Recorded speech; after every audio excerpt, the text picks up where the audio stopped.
I have been a gamer for decades now.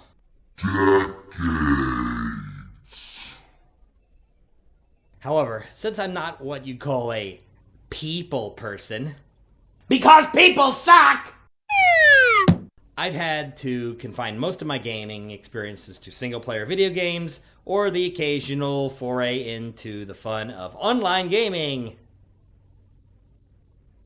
Of course, in the last decade, the biggest change in my life has been that I got kids.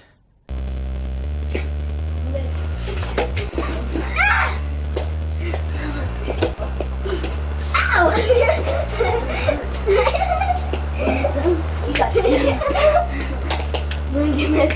Yeah! You missed already. Which means I had the chance, and I was more or less successful in creating new gamers to bring into the world. Although the one tends to go a little bit off the rails on the autism train, so... Pathfinder is awesome. But on the other hand, the other one is coming along as a full-on gamer. In fact, she just leveled her rogue up to level 5 in Pathfinder. So today, I'm going to take you through what I've run into and how I've found ways to get my kids to gaming, to enjoy gaming, and how you can do the same thing with your kids so that you won't have to try to get people together once every week or so and hope that people show up for Dungeons and Dragons. Come on, I want to play!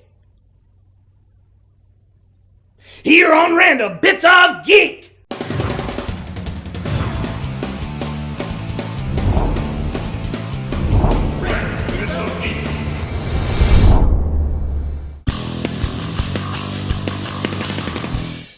One thing I've noticed in games that are designed specifically for kids, they're nice, they're colorful, they're friendly, they're easy to learn.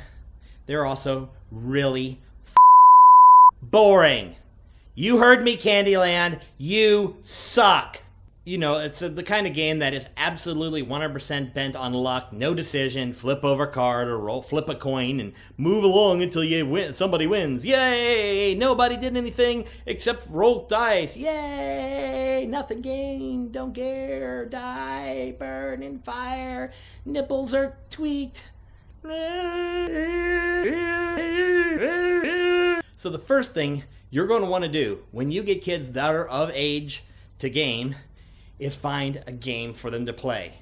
You will probably have games that they will barely figure out, and you're going to have to walk them through the first few times.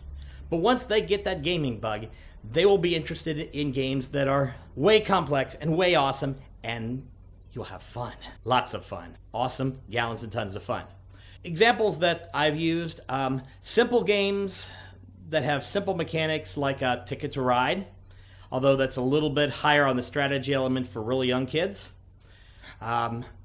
Kids' versions of otherwise good games with good mechanics like Catan Jr., which is of course spun off of the Settlers of Catan, presents pretty much the same game as Catan except in a condensed and simpler gameplay than you would get. As for role-playing games, one that I found was called Hero Kids.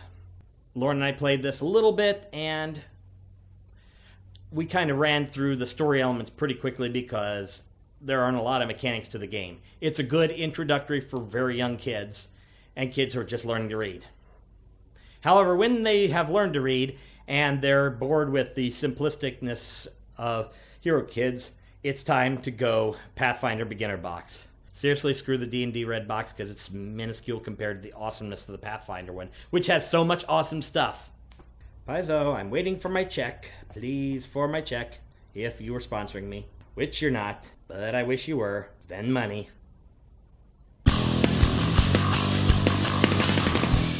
Now, you've picked out the game, you've got something to play with the kids. The most important thing from here is to learn the rules, because there will be rules, and the less time you spend looking at the book, trying to figure out the damn rules, the quicker the games are going to go, and the more fun the kids are going to have. Because rolling and moving and dying and killing and all that stuff is great, or for that matter, building roads and collecting sheep, or goats in the case of Catan Jr.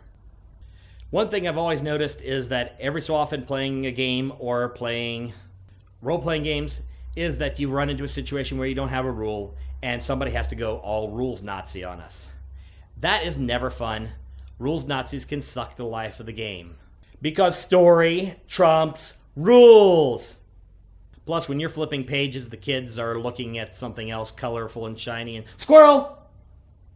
And they kind of lose interest pretty quickly when you gotta flip page after page after page. Okay, looking down here, when you click on this and this and this and this and da da da. Okay, where'd you kids go?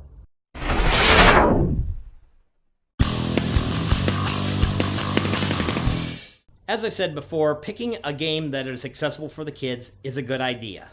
Because when you get into awesome games, like an example that I played was Agricola. Hours of gameplay. Awesome gameplay. Long Byzantine rules. Thousands of little conditions you gotta follow. You gotta look up every 5 minutes because there's something that isn't covered on the card that you gotta look up in the game manual. Kids get bored to shit waiting for you to get to something interesting. They also have short attention spans.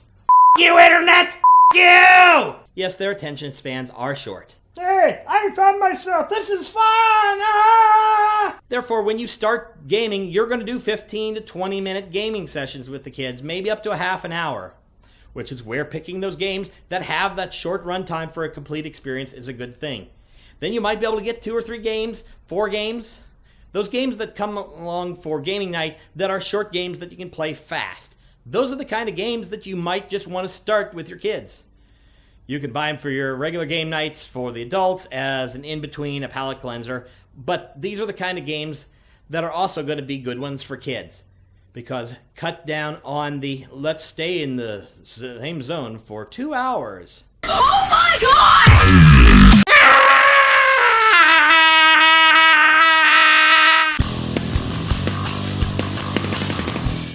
The final bit of advice I can really give you is twofold. Number 1, don't rig the game so that the kids can win. Because if you rig the game for the kids to win, they are under the expectation that they will always win. Have conditions where that they can lose pitifully and terribly and horribly. If you're playing a board game and they don't follow the rules and they do stupid moves, they're going to lose. They're not little snowflakes. They can handle getting their asses kicked. Conversely, don't make every game experience about you beating the living shit out of them in the game, because that will make them go knock the camera over. Those are things that parents would do for their kids. As a parent, don't be one when you're gaming. I know there are certain circumstances where you're going to have to step in and do parent mode, but the less a parent you are during the game, the better. Going in and coming out, obviously you're a parent. Do your job as a parent. Don't be a douche nozzle and try to be their friend. But in the game, you're not their friend. You're either a competitor, you're a game master, or a fellow player. That's what you are. Remember that. And play the game like you would if you're playing with your adult friends. Except maybe with 10% less dick jokes. Or 90% if you're me. Dick.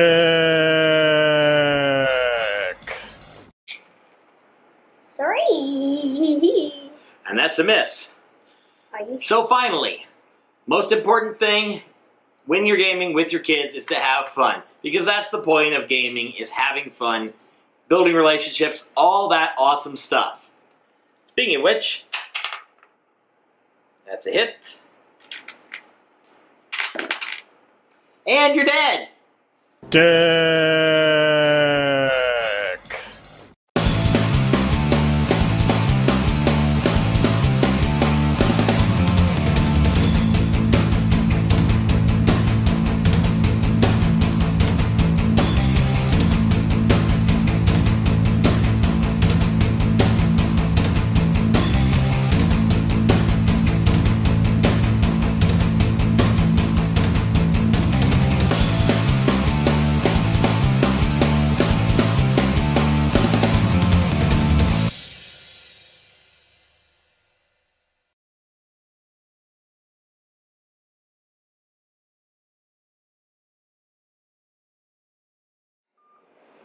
There is no new random bits of Geek this week. The reason why is this piece of shit. or I made a mistake. Either way, the next episode of Random Bits of Geek, Gaming with the Utes, was recorded, and as I sat down to edit the whole thing on Tuesday night, because I'm a procrastinating son of a bitch, I found that all the footage was gone. And the memory card that the footage was on, original footage was on, was wiped. And there is literally no time for me to re-record unless I go out and get the studio operating at 10 o'clock at night, and I have to get up in the morning.